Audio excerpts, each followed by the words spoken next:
Good evening. Good evening. Welcome. Thank you so much for deciding to spend some time with us this evening. I'm Tony Thompson. I'm Chief of Staff for SAISD, and I'm going to serve as your facilitator this evening. But before I do that, I have the pleasure of introducing Christina Martinez, who's going to share some words with you. Ms. Martinez was initially selected to serve on the board in 2017. She was reelected to a full term in 2019 and again in 2023. She currently serves as board president. She and her husband are lifelong residents of SAISD, and they have 3 children who are part of the district. Her life's work has been focused on working with nonprofits on youth development, and she's currently the executive director for the D. Howard Foundation. So if you would, please help me welcome Christina Martinez.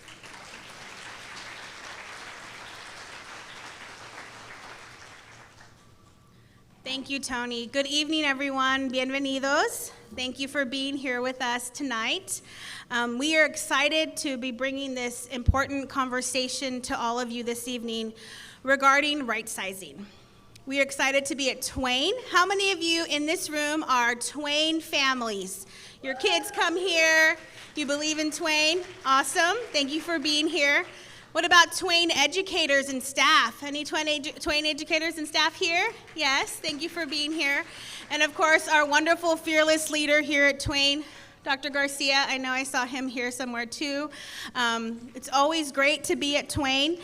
Twain is a pride in SAISD. So many of the community members and so many of you see what we see when we look at Twain, which is a thriving, wonderful school community benefiting so many families. So we are here tonight to talk about our rightsizing. A lot of people have asked me, why are you doing this now? And my answer to that is, this is a conversation that the board has been having for a very long time. And you will hear in the presentation tonight that Tony gives you that we've had moments in the board's history where we've talked about this and we've made some movement to do this, but never as comprehensively and as thoughtfully as the process that we are undergoing right now. On June 20th, the board and I voted on a resolution that called on our district administration to thoughtfully and comprehensively analyze each campus to ensure that we are providing a high-quality education for each and every student. We really wanted to know whether the resources were being fairly distributed to support all students and all staff. And if not, how we might improve our operations to ensure a thriving culture for everyone. Prompting this study is a decline in student enrollment, and without a corresponding decrease in the number of buildings that serve the students. Many of you who live in San Antonio in our footprint in SAISD, like I do, know that our community has changed. It does not look the same like it used to. I was just in this neighborhood a few months ago, block walking, and there are not as many families, right? There are more and more adults moving into our neighborhoods, not choosing to have children, older retired adults, but you really don't see our streets filled with children the way you might have seen in this community 20 or 30 years ago. So this study, to help us understand what's happening, is a way for us to understand where we are putting our money and resources. And we know that right now, we are putting our resources into too many buildings, when we could be putting more money and resources into educating our children, fully staffing our schools, and fairly compensating our staff. The board put forth this resolution knowing that a study of this kind will result in recommendations to close or consolidate school buildings, not as a punitive measure, but as a strategy that is forward-thinking, courageous, and brave. Change is hard, but with change comes opportunity. One of the opportunities, when I think about the Twain families that we have here, is the opportunity for parents to understand choice. All of you parents here at Twain, families that have chosen Twain, you understand how important it is to make decisions and find a school that is a best fit campus for your family. That is a wonderful privilege that we have as families to understand that. And we want that privilege for all of our families in SAISD. We want all of our families to know that they have choices about finding a campus that's going to be the best fit for their student and for their family. This resolution, a study of this kind, is an opportunity to reimagine a better education and a better future for our children. Tonight, we look forward to hearing your thoughts on how to ensure that the results of this study meet your needs for a brighter future. And now I'd like to introduce our superintendent, Dr. Jaime Aquino.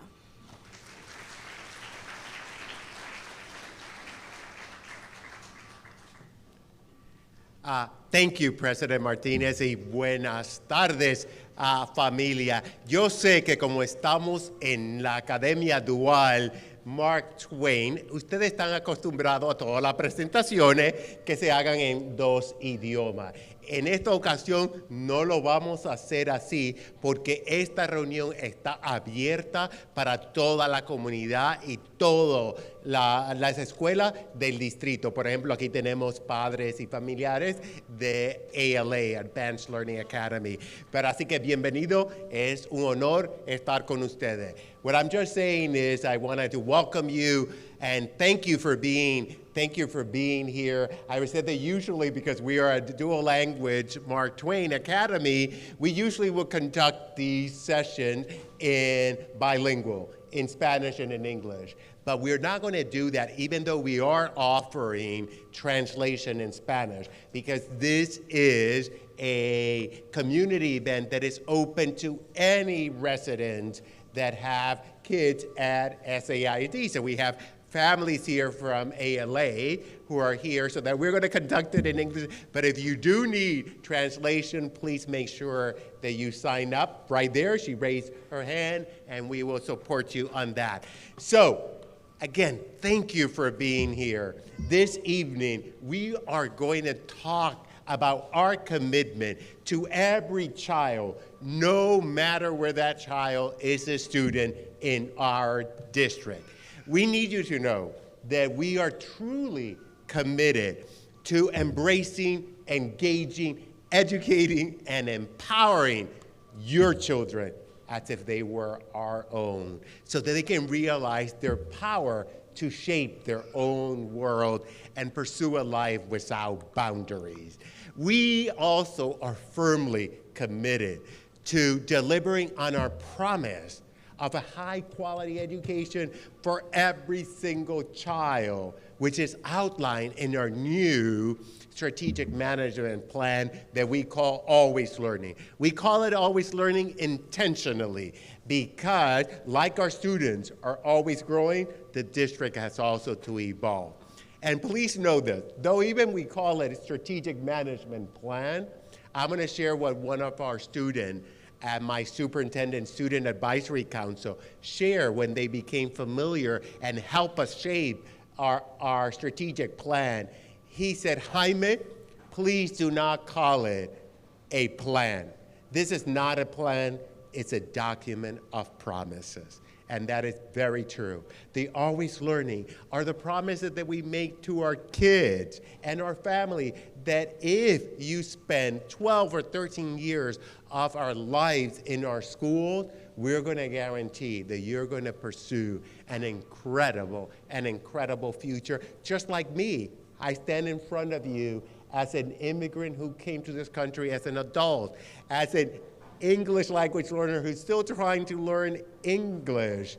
And here I am living the American dream to being the teacher of teachers or superintendent of the great San Antonio Independent School District. And that's the dream that we want for every single kid, that they can become me or better than me. And that's why we are here. We want to do better for your children, for our children, by ensuring that each student have similar extraordinary educational experience and access to amazing extracurricular activities, regardless of the neighborhood or the school their family chooses for them.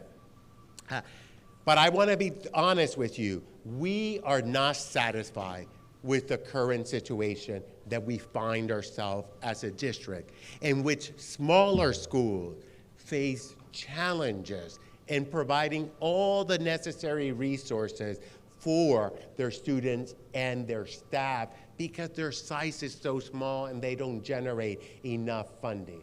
We are also equally dissatisfied with the fact that our larger schools lack the necessary resources to adequately support our mission of delivering a high quality education for all students. Why do the large school? Because the large schools, we are forced, and you'll see it later in a video, we are forced to reallocate some of the resources to make sure that we are able to keep our small schools open. Please, I want to make sure that you understand that we're not saying that small schools are bad, large schools are bad. It's just that we find ourselves at a crossroads where we cannot deliver high quality education in our campus, and that's what our kids deserve. So, as a familia, we are willing to take a tougher path to ensure that your children get the best education possible that will guarantee a brighter future. We understand that many of you have questions about this study and what it could mean to you as parent, community member, as a staff, as a student. And we are here to listen to you. As President Martinez said, this study will lead us to recommend either some school closures or merger of school for the school year of 24-25. But here's the important part that I want you to make sure that you know. We are committed to making this study a transparent one, and one will be a two-way process. We want to listen to you. We want to hear your thoughts, your feedback, your concerns, your challenges. Please push back. That's why we are here. Your input matters, and we're grateful that you're giving us your Wednesday evening to give us your feedback. So thank you for being here. As I said, you will have a voice in this process. And today specifically, we want you to give us feedback, concerns, suggestions on the criteria that we are going to be using to look at each campus and make the determination of what would happen to those campuses. We know that these decisions are complex and not easy to make. Nobody wants to close school. I know the board doesn't want. I don't want. I never thought that so early in my tenure, as 15 months, I would be having this conversation with the community. But it's an important conversation to have. We understand that every campus and school is unique, that you have unique factors, and the discussion that we will have today will help us better understand your hopes, your fears, your aspiration and dreams for our kids and for our school. There's one important value that we in the district believe and that we want to share with you today, and that is our strong conviction that the resources should be distributed fairly across all campuses to support all of our students. We also have a strong belief, which I believe the entire community of San Antonio feels this way, which is what attracted me to come to this city, is that those members of our familia that are the most vulnerable, probably, if any, need more support, love, and resource than those that find themselves in a much more advantageous situation. So it is important to know that the Rightsizing study could begin to reverse years of systemic inequities, where some students and family benefit from better buildings and greater access to academic opportunity compared to others. Once again, thank you for being here. Together, we are going to build a better and stronger plan that will guarantee that your children, our kids, receive the highest quality education possible. And with that, I want to welcome back and introduce to you Tony Thompson, who's our Chief of Staff, who actually doesn't need any introduction. Tony is a legend in our district.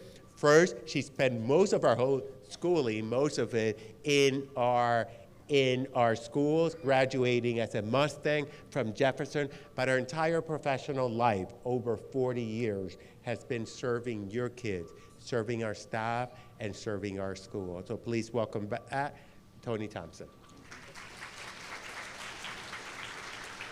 Thank you, Superintendent Aquino and Ms. Martinez. As Superintendent pointed out, I have had the privilege of growing up and residing in the district for my entire life, attending schools in the district and working for the district since 1980. So it's for those reasons that I'm deeply rooted, invested, and even protective of the district, particularly when it comes to our students, our families, and our staff.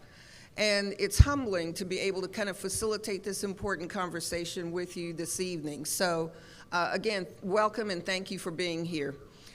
For the next couple of hours, or next hour and a half, we're going to spend time talking about the future of SAISD and our ability to deliver on the commitments or the promises that we want to make to ensure that our students have the highest quality education that they possibly can, and certainly the highest quality education that they deserve. And we're going to start with an exploration of data, and the data will actually review the criteria that we're going to use to frame our decisions, and then we'll hear from you. And hearing from you is really the most important reason that we're here.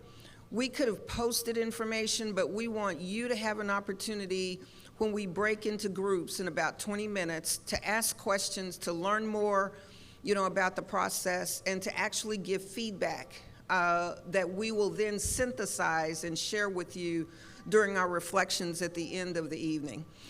Your voice is really important in shaping the decision-making framework. So again, that's going to be the most important thing that you can do for us this evening, is to share your feedback. Before we begin, though, I want you to look at the laminated card that's on your tables. You have little, not table tents, but little card holders. And I shared this, I asked you to focus on this because you're going to hear us talk about the word thriving quite a bit. And thrive, by definition, means to grow, to develop, to prosper, or to flourish. And again, the thriving profiles focus on those elements that will help us ensure that our schools are going to be successful. So the superintendent mentioned or referenced the district strategic management plan, which is called Always Learning. And when we developed that plan last school year, we had an unprecedented response, with over 6,000 individuals responding to the survey that we sent out. And as a result of that, we made a commitment to engage in a long conversation about what it would take for all of our schools to thrive and to be successful. And again, this is part of that journey. So we convened a committee of 50 diverse members that included students, teachers, campus leaders, other central office staff, so that we could, again, get input from that team to help us create this Always Learning plan that would help us, again, have the focus we need to ensure that all of these groups, were thriving and successful. We also went back to the community to ask them, if you had $100 to spend on a thriving school, what would you prioritize as your top 10 priorities? We had about 2,000 individuals respond. The majority were students, 52% of the respondents were students. And these are the top 10 priorities that they identified if you were going to have a thriving school. The first one is to make sure that all schools are welcoming and safe. And I don't think there's anyone in the room or anywhere else that would not agree that that's a top priority, especially with the things that have happened around the country really over the last several years. The second is to offer extra support to not only struggling students, but to advanced students. We always need to provide support to struggling students and to give them hurdle help so that they can be successful. just as importantly, we need to make sure that advanced students continue to advance and they get all of the resources and additional support and pushing that they need so that they can continue to advance.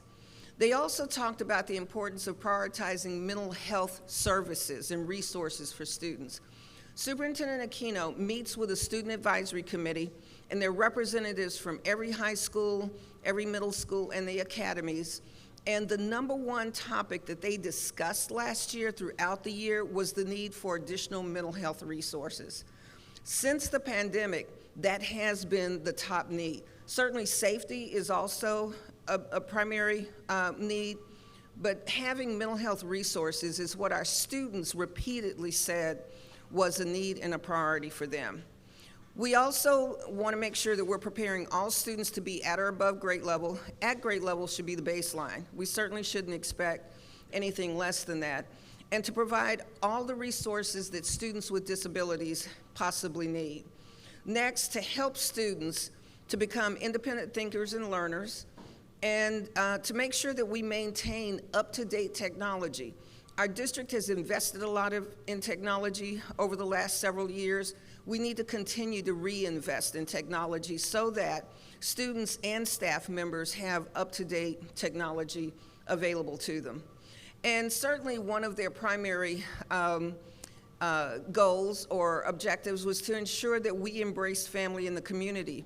And as Ms. Martinez pointed out, we've had conversations about potential right-sizing for years, but never to the extent that we're engaging the community in this conversation now. So being here with you this evening as the 12th of 14 meetings in this first round is one way that we're showing you just how important you are to us and how much we're embracing you.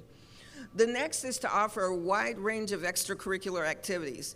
Anyone who's ever been associated with, upper grades in particular and high schools know how important it is for students to have opportunities to participate in any kind of extracurricular programs, whether it's fine arts, whether it's athletics, whether it's other UIL activities. Not only do those things help students come to school, stay in school, but succeed in school. And it certainly is also a community draw because families and community members get to show their support as well. And then the last priority was to ensure that we have up-to-date facilities and equipment. Mark Twain went through some renovation years back, and we want all of our campuses to have modern facilities and up-to-date facilities and equipment. So our thriving profiles cause us to reflect on whether in our current reality we're really in a position to deliver on the commitment and the promises that are being made to make sure that we have a successful and thriving school or successful and thriving schools.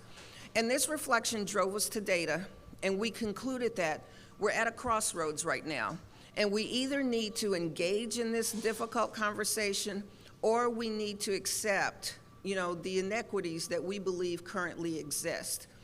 And as stewards of your children, we feel obligated to ask, can we live with a system where we offer more resources and support to some students and not offer the same resources and support to all students? So whether you have spent your entire lives residing in SAISD like I have, or whether you're relatively new to the committee, you're probably wondering, so how did we get here? So this graphic helps illustrate the story. And the data tells us this: SAISD has been steadily losing enrollment for more than 20 years. And I'll tell you, it actually goes beyond 20 years. We have not closed school buildings at the rate our enrollment has declined. And that's what's created, the challenges and the condition that we're currently experiencing. And we've been reluctant to close schools. Who wouldn't be? It's not an easy process to take families and students and staff members through. But as Ms. Martinez pointed out, we've been studying this, or we've had a need to review this for several years. And as she also pointed out, over the last several decades, you don't have as many children in the communities, especially in urban areas, as there were years ago. So as an example, I graduated in the class of a long time ago, And in my sophomore class alone, there were 1,300 students at Jefferson. 1,300 students in my sophomore class. We have 2 high schools that have fewer than 1,300 students. 2 comprehensive high schools with fewer than 1,300 students.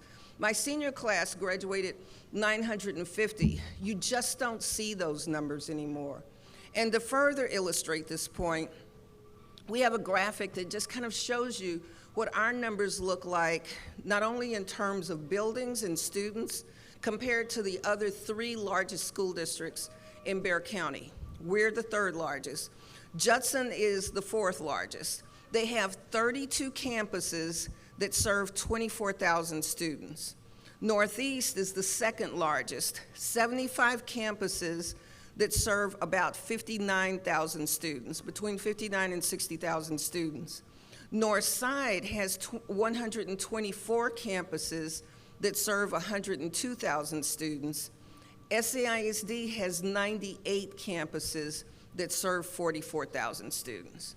So you can see, that that's a significant difference between, how efficient we are with respect to building utilization and being able to kind of, manage those resources so that we can ensure that every child and every campus has what they need. We have significantly invested in innovation over the last 9 years. You see that in 2010, our enrollment was, about 48,600. And starting in 2014, we started significantly investing in innovation and transforming campuses in SAISD. 35 campuses were transformed, 32 are 1882 partnership campuses. And in 2021, we had 2,000 students, and that's following the pandemic, but 2,000 students attending schools in SAISD that came to us from other school districts. How many of you are parents here who have brought your children in from other school districts? Okay, and we appreciate that.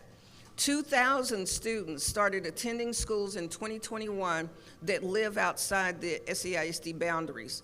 And in 2022, we had the most students from outside our boundaries compared to any other district in Bexar County. That was even surprising to me. I figured, Northeast will probably draw more, or Northside would draw more. But no, SAISD drew more students from out of boundary than any other school district in Bexar County. And we're excited about that. And we attribute a lot of that to the innovation and to the amazing things that our teachers are doing in our schools.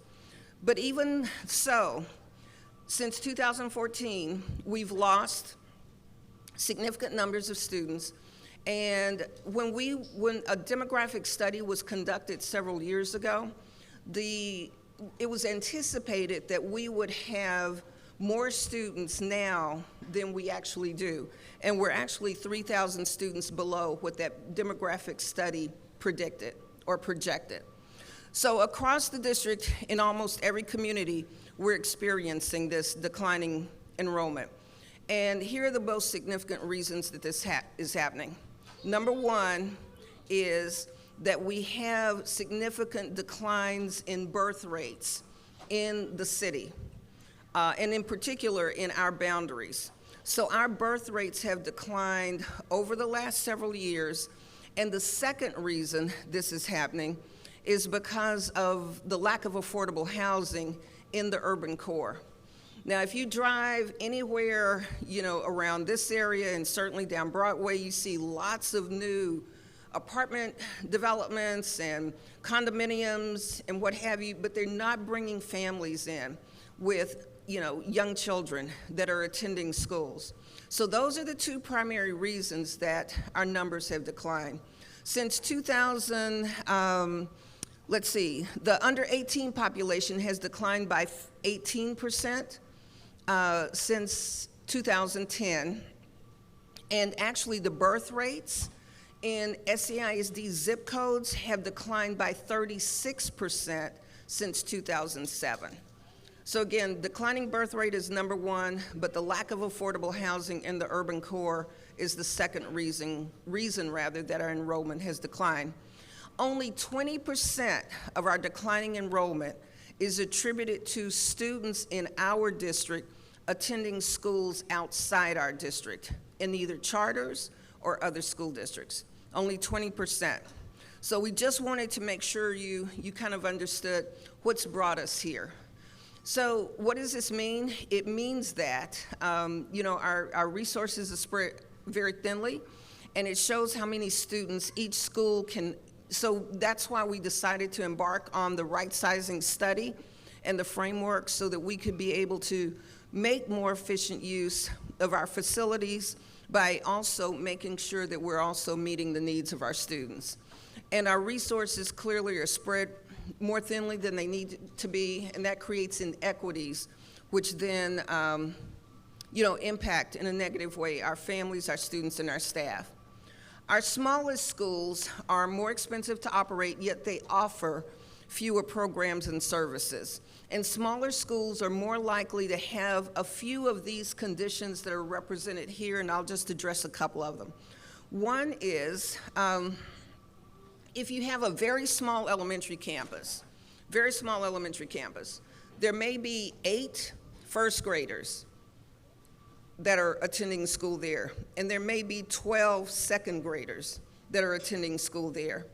In that case, we're combining the first and second grade, which creates a split grade level, which is not an easy task for a teacher to manage, because it's 2 entirely different sets of curriculum.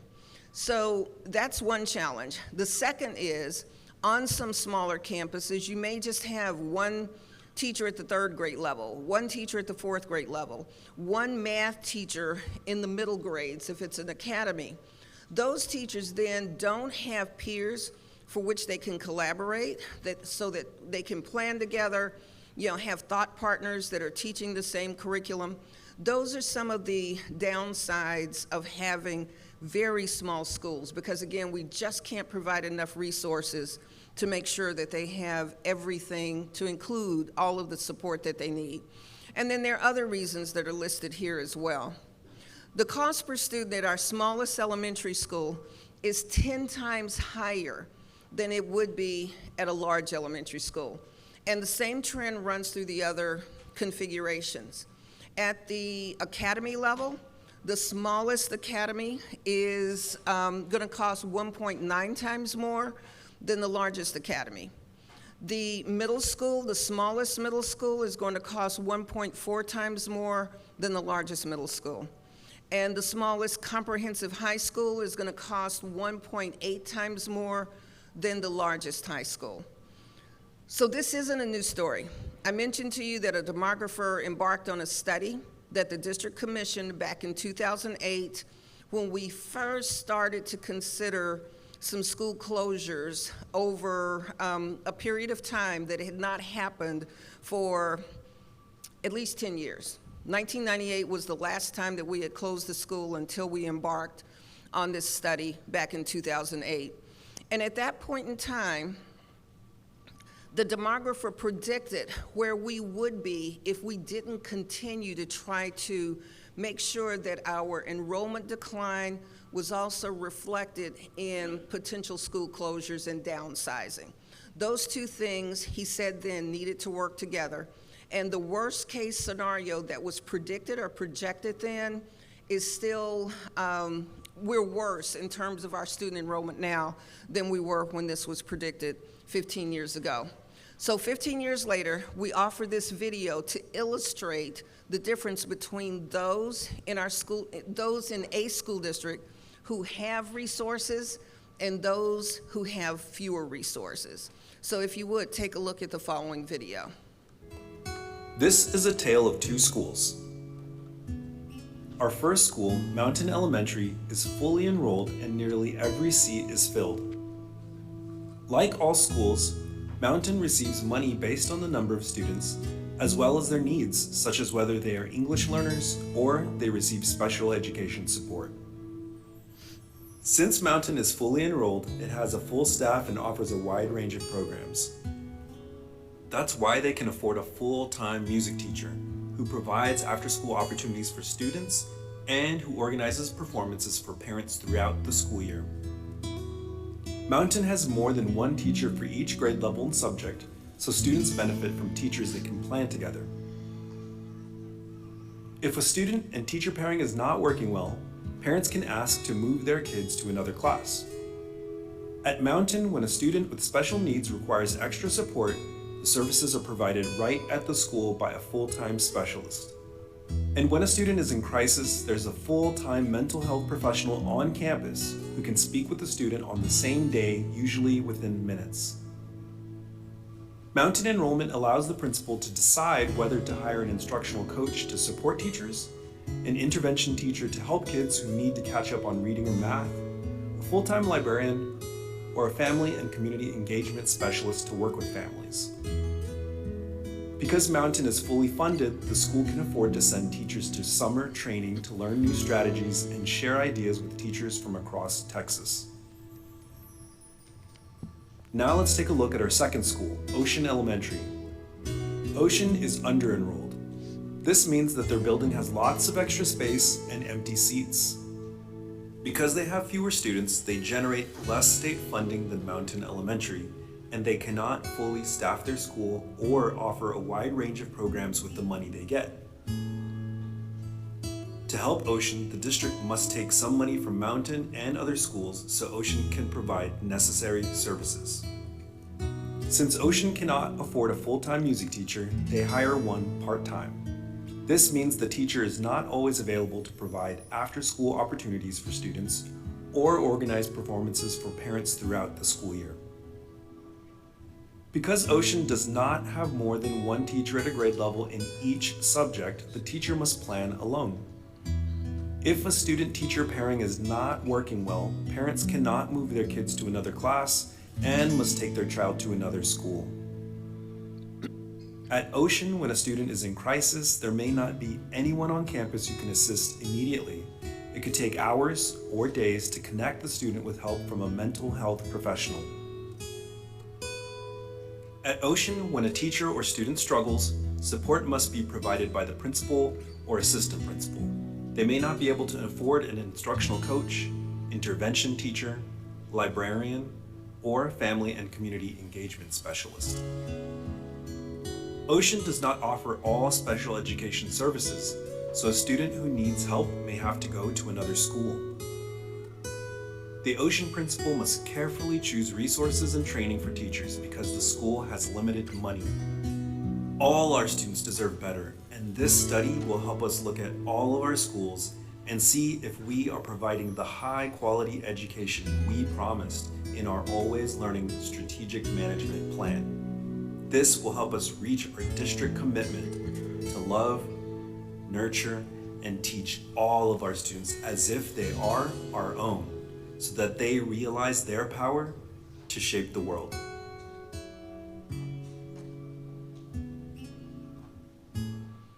We want all of our schools and all of our students to have access to resources like Mountain School and then some. We want all of our students to have equitable access to educational opportunities that are important for them to have, and we feel that Rightsizing can help create those experiences and opportunities for them. When done right, Rightsizing can lead to better schools. By aligning the number of campuses and their capacity with the number of students that are served, we can make sure that schools get the resources that they need and that they become stronger.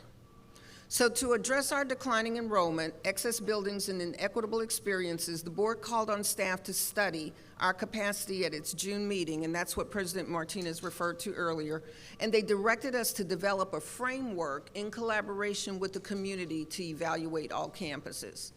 So this is our 12th of 14 meetings in this round across the district to share the draft framework with you.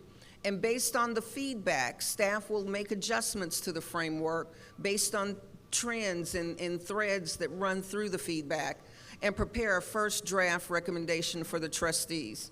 So again, it was on June 20th that the board approved a resolution and directed staff to create this framework for the Rightsizing study. So starting on August 17th, we held our first community event like this one. We'll hold our last one for this round on September 12th. And then based on the feedback, and again, during the reflections at the end, both President Martinez and Superintendent Aquino are going to share the comments and the feedback that they've collected. They're going to synthesize it and share some of the high-level themes that are running through your feedback. And that's what we'll take to the board about the framework and the recommendations on September 18th. There won't be a decision made. There won't be a vote or recommendation that moves forward from the board that evening. There's not going to be a vote taken. After that meeting, we'll start another round of community events, and we'll go back out into the community to hold these conversations again about the framework, about the recommendations, and then we'll take the final package to the board on November 13th, and that's when the vote would be taken. There won't be a situation where, for instance, let's pretend for a minute that Ocean Elementary is an SAISD campus, and we would go to the board with a package, and it includes Ocean, and board members say, I'll support this, but I want to remove Ocean Elementary. That's not our plan. That's not our intention. So at that point, we would have studied this thoroughly. We would have considered feedback, and we'll be confident that the recommendation is the right recommendation for the board to then make a decision about. After November 13th, then we will start to hold other meetings. We've already created a couple of transition teams.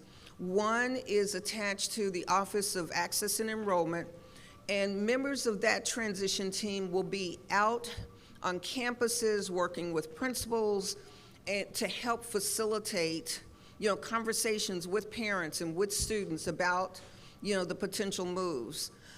They will also meet with parents, again, providing support, providing information so that parents can have choices available to them about what's going to happen in 24-25. At the same time, a human capital management transition team will be deployed to support the campuses to help staff who are assigned to campuses that would close or consolidate prepare for their transition for the 24-25 school year. And then there will be, for every campus that's identified as one that would close or consolidate, there will be at least 2 other visits with those teams in those communities, again, just to make sure that information is clear and that they have the resources that are needed to help with the transition. So tonight we're sharing the draft framework that guides our decision-making process, and it has 3 components. The first is values, and those are the norms that help us with decision-making. The second is primary criteria, and the third is contextual criteria. So for the values, the obvious one is the first one. We want to foster thriving schools. We want all of our schools to have the resources that are needed so that students can thrive and so that campuses can thrive. The second is to support families and students, and again, that's why we're going through the process that we're going through. The third is to stand by our staff. We're making a commitment to make sure that our staff members have opportunities to continue to be part of the SAISD family. We don't want staff members to leave. We know that we'll have opportunities, so we want them to understand that we're working with them. That's why they're going to have points of contact that will help them, with options in the future. The fourth one is to view all criteria through an equity lens. And equity means fair and just. And equity is not the same as equal. If something's equal, it's exactly the same. If it's equitable, it's substantially similar. And we want every decision that's made to be made through an equity lens so that all students have essentially similar opportunities. The next is our commitment to avoid abandoning buildings. We know that having buildings that are abandoned in a community is not a good thing, for any community. We've been able to get lots of good feedback, from community members about if a school closed in my community, what would you like to see instead? So some of the different options that have been suggested to us include things like opening 0 to 3-year-old centers that wouldn't be operated by the school district, would be operated perhaps by another partner or an agency, like the city or some other agency, or fine arts centers, that we don't have. We offer fine arts on our campuses, but we don't have standalone magnets for fine arts, or senior citizen centers, or even affordable housing, potentially, for employees. So there are lots of great opportunities for us to consider what we would want in the community, and that's going to include your input and your insight as well. And the last one is to upgrade, existing buildings and facilities. So for instance, if Ocean Elementary, again, is an SAISD campus, and if Ocean closed, and if Ocean was scheduled to have bond work completed in a few years, then we would see where the Ocean students are going so that we can have money follow them to campuses that might benefit from some other upgrades and construction. So those are the intentions, and again, we want all of our facilities to be state-of-the-art, and those are the values. Those are the things that are important to us. Primary criteria deal primarily with numbers. How many students are enrolled at a particular campus? Facility use, how much of the building is being utilized? And then facility cost, how much does it cost to educate a child on one campus compared to another campus? And then the contextual criteria are also important because there are additional indicators that we will consider that will help us determine which receiving schools are going to be the best schools. It'll help us meet the needs of students and families, and that could include, transportation and highways and other things that need to be considered so that we can make sure that it's easy, for you to have access to those campuses for your children. And then, of course, meeting the short and long-term goals and guardrails that the board has established, and meeting the expectations of our Always Learning Plan and our Thriving Profiles. So that's the data. Now it's time, and I'm going to give you some instructions, now it's going to be time for you to prepare to provide your feedback. And we have different stations that we've set up so that you can visit each station, learn more about, each of these, about the information at each station, whether it's the Thriving Profiles or the primary criteria, contextual criteria. It'll also give you an opportunity to then provide specific feedback that we're going to collect because your feedback is important. Before we move, I want you to find a passport. We have passports scattered throughout your tables. So we want everyone to get a passport, write your name on it, and if you're willing to give us your contact information, please do so, either phone number or email address. But write your name on here so that when we come back in, we're going to have you deposit your passports in a basket with a big sunflower that's somewhere. You'll see it. You can't miss it when you walk in, because we're going to draw for door prizes later. So just be sure that you take care of this. In addition to that, we're going to allocate at least 30 minutes for this activity. And I will, about 3 minutes before it's time to come back, I'll give you a signal so that you know it's time to return, just to kind of create a Tobin experience for you. You'll know when you hear that it's time to wrap up your conversation and head back. All of the stations are out here in this open area. And again, in just a couple of minutes, we'll dismiss you so that you can go to your station. But the first thing I want you to notice on your passport is, what's the colored sticker that's on your passport? So for instance, mine's pink. How many of you have pink, a pink sticker? Just a few, okay. Well, those that have the pink sticker will look for the Thriving Profiles, and the border will be in pink. That's the first station you'll go to. If you have blue, you'll look for the blue border. If you have green, you look for the green border. Purple, the purple border. Orange, the orange border. There's also a station for families, if you have questions that you'll find, and a station for staff, if we have staff members who have questions. So you'll attend 5 or 6 stations. We're allocating 30 minutes, so just to give you some time parameters, try to spend about 5 minutes at each station. If there's one that you really want to learn more about, you can stay there longer, but just try to pace yourself.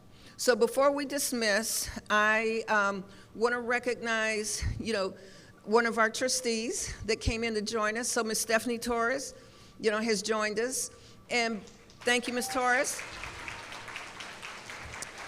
Ms. Torres, President Martinez, and Superintendent Aquino, while you're visiting the stations, they're going to be at the Affinity Station over here in the corner, pulling and collecting all of the input that's going to be delivered to them and synthesizing it so that we can have a rich reflection at the end. So according to my phone, it's 6:50, and I'll kind of give you the sign. I'll give you a couple of minutes to move around at about 7:20. And then we'll start no later than 7:25. So if you would, look for your color-coded border station that matches your sticker. That's the first one that you'll go to. All right, lots of engagement. That's what we wanted. So we provided some extra time to make sure that you could provide input and feedback to us about the processes and the framework. So we're going to go on and start and have a short period of reflections. And both Superintendent Aquino and President Martinez are going to provide some of the reflections based on information that they synthesized as a result of getting feedback from you. So I'd like to ask Dr. Aquino to come up first.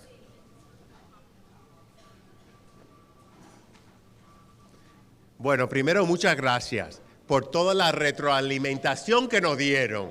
Miren ahí a ese cartel con todos los post-it. Thank you very much for all the amazing feedback. You can look at the affinity table, all those post-its, and I want to tell you what's going to happen with them. Today, we are going to be sharing, both President Martinez and I will be sharing the key takeaways from some of the comments and the quotes that we got directly from you. Some of them are questions, some of them are concerns. We're not answering them today. That's intentionally. We are actually here to listen to you and to incorporate your feedback as we revise the criteria. However, every single post-it, you can go to our Rightsizing website. You will see every post-it, a picture of every single post-it, but also we transcribe every single comment, whether it's positive, negative, so that you all know about that. So today, as I said, we're not answering there. However, your questions and concerns will be used to update our frequently asked question. In addition to that, on September 13, we will send communication to everybody, including all of you, on some of the changes that we made to the criteria based on the feedback that we received. Another clarification is that we are not, the fact that you gave us a feedback today doesn't mean that it will make it into the revisions. Why do I say that? Because we're not going by individual feedback, we're going by trends and patterns that we have seen and will see in the 14 community. So now let me share some of the things that you had to say. First, being that we are at Mark Twain Dual Language Academy, I want to read one that was written in Spanish by a parent, which read, como madre de hijos autistas, es importante la igualdad de servicios y si no hay suficiente presupuesto, mis hijos quedarían en desventaja. This is from a parent, a mother who said, as a mother of kids who have autism, it is really important that we have equity in services. If there's not enough funding, my kids will be at a disadvantage. So what are some of the values that really resonated with this group, not unlike all the other 12 community meetings? The one on driving to equity. We need more. You can't create thriving school without equity. There was this direct quote from somebody who wrote, "Justice is part of equity. Justice for all our kids."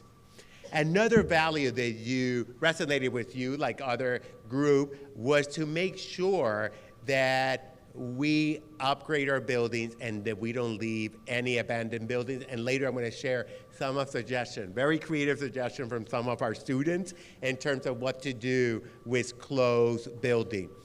One feedback that came was, in the criteria, really resonate with you, the enrollment. They said the enrollment is key.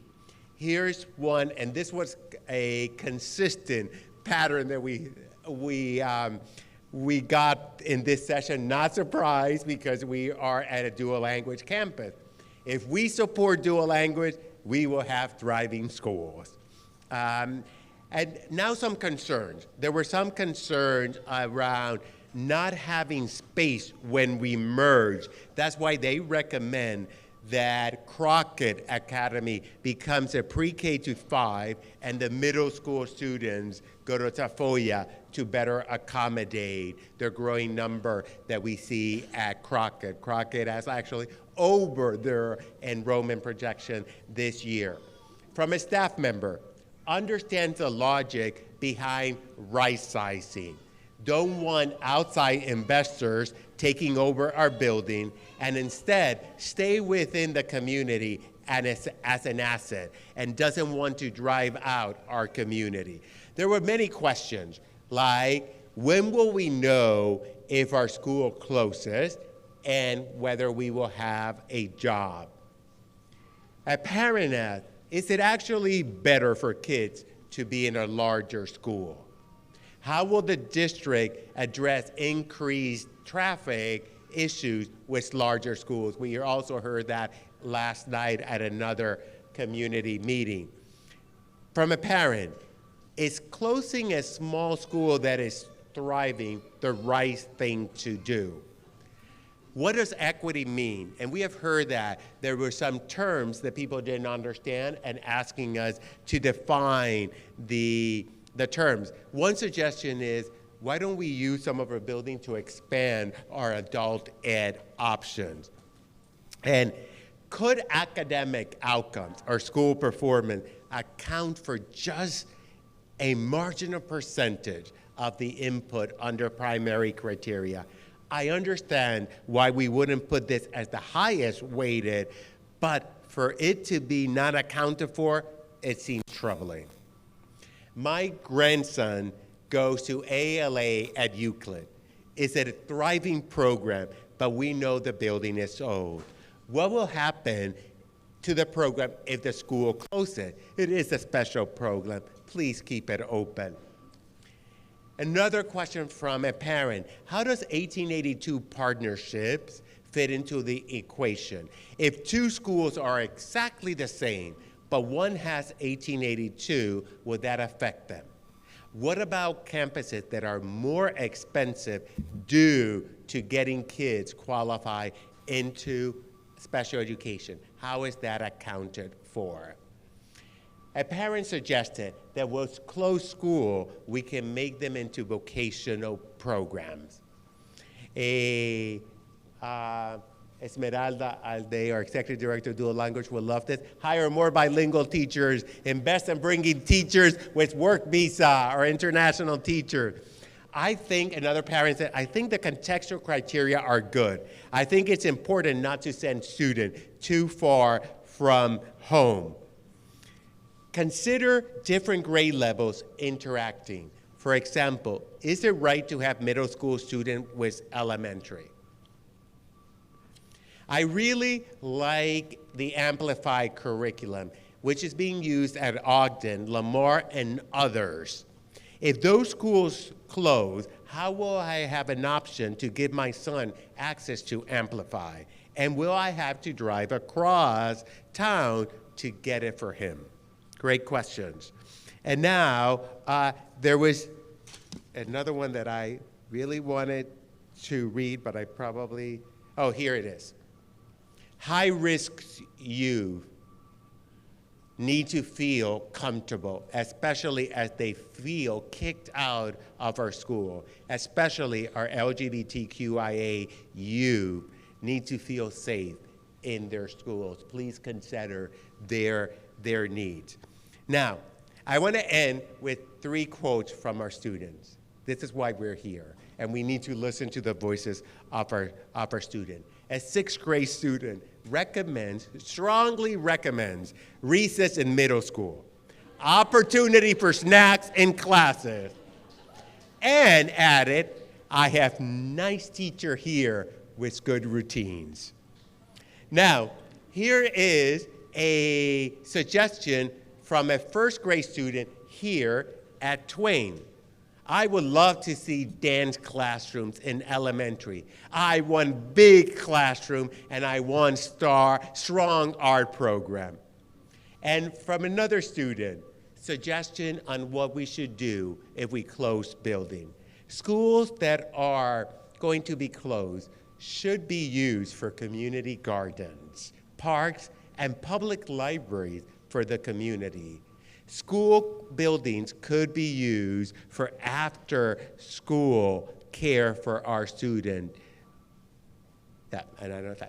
So those are the voices of our students. As you can see, we really want to thank you for making your time and spending time with us. As I said earlier, nobody wants to close schools. I don't.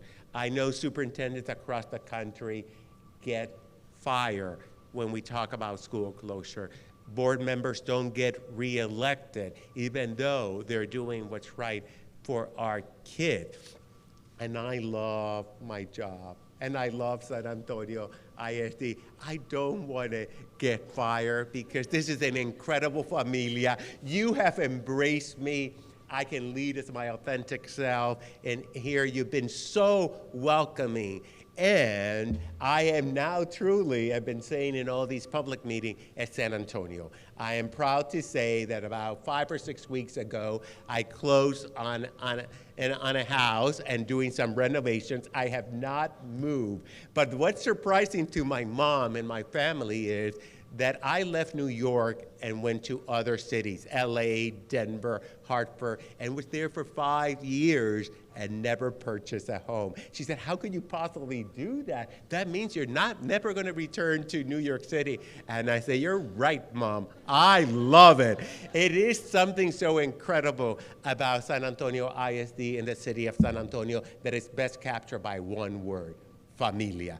And I have to say it in Spanish because even in English, it doesn't describe this feeling of this incredible district and incredible city. And I have to say, I keep saying, the news get even better because my mom and my sister will move in after I finish with renovation, so I won't be an empty nester. I'll have my mom and my sister. The only disappointment I have is that my mom and my sister are not of childbearing age because we need every single kid. We need more kids so that we don't have to close our school. I say all that just to tell you, I am committed. I don't want you to think that because I'm a newcomer, I am coming with this mentality of the need to close school. This is home. I want to die here. I'm going to retire.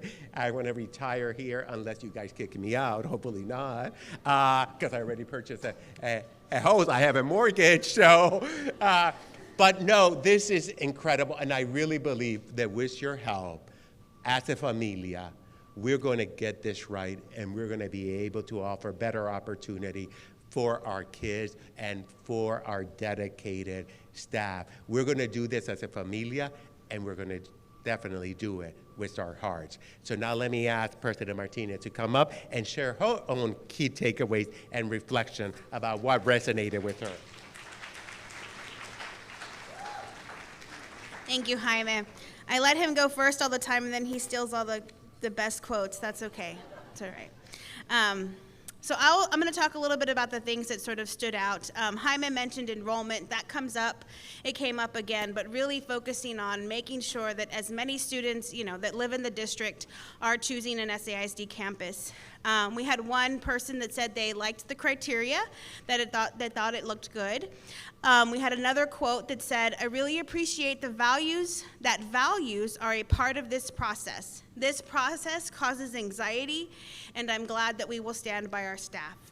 Another recurring theme is this idea that we are really standing by and supporting our staff, and I think that comes from both the educators and the staff, but it also comes from our families too. As a parent myself, we know how important it is to have high qualified, supported teachers in the classroom, and so that is definitely part of a big part of the conversation. One of the quotes that I thought was something to call out is this question, which is, what role does the school play in the community? And I think that's something we'll continue to think about and grapple with. There was also an observation around transportation for impacted students that need to be relocated. Will transportation be provided? We also had a quote from a parent who does not live in SAISD but has students in SAISD, and they said, "This situation is not unique to SAISD. To help others understand schools are not being picked on, this is a new normal that requires change. I am comfortable at Twain because they know their kids, and I am comfortable with SAISD even though my family resides in Northside ISD. Thank you for choosing SAISD."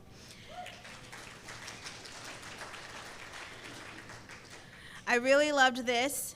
The quote is, "Thriving students are justice-minded, and they are confident going into the world regardless of the path they choose." Here are some suggestions, recommendations. There was another quote that said that we need to improve our advertising of bilingual programs of SAISD. I think we can all say how important that is. Dr. Ferron was here earlier. He said the same thing. We absolutely believe in the power of our dual language programs, and they've brought a lot of value to our district.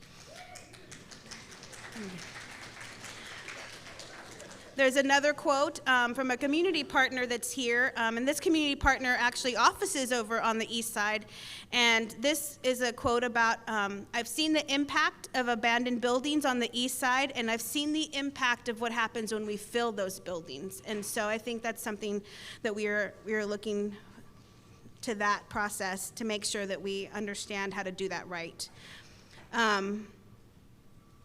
There's a quote from another parent that says, "Do better in what we feed our children, more fresh food." There's another quote, "The district should advocate for more affordable housing in the city to ensure we can keep up enrollment." Here's another one, and I liked this as a busy working parent myself. The quote was, "Can parents be provided a working space as well inside the building?" Another quote was, "How do we shape the curriculum to be adequate to make sure every child has access to all resources?" Another quote, "What is local control and what is district control?" And then this is a concern from a parent. "Will there be any incentives for students who are going to be sent further away, such as transportation, good teachers, better extracurricular programs, and can they provide adequate safety?" So thank you again for allowing me a few minutes to share some of the observations.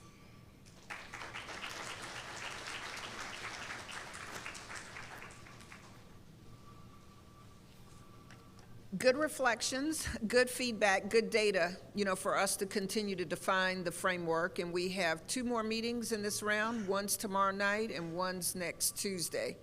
So I would ask that you pick up a little half sheet that's on your table, because it's a good way for you to stay connected.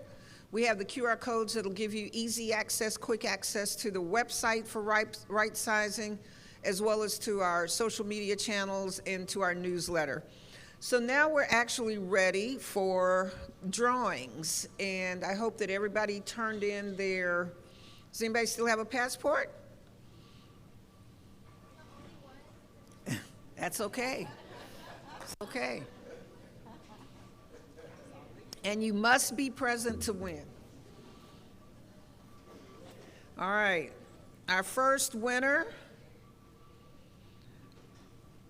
Nadia Moreno de la Fuente.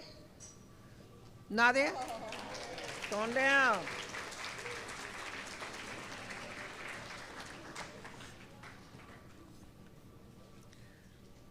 Maria Cintron.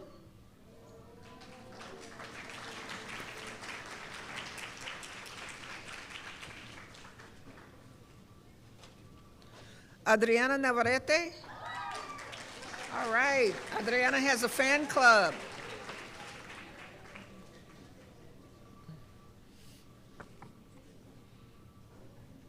Jennifer Rosas.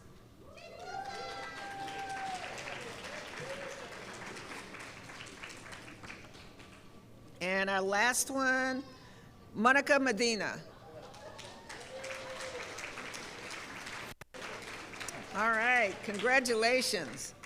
So, we are at the end of the meeting, and I just want to close by acknowledging you for caring about your children, caring about all of the children in SAISD, and caring about the district. Again, this was an opportunity to hear from you, and we are pleased with the input and with the fact that so many of you are here tonight. So keep in touch, keep tuned in so that you can keep abreast of the other developments, and thank you so very much for being here. Have a good evening.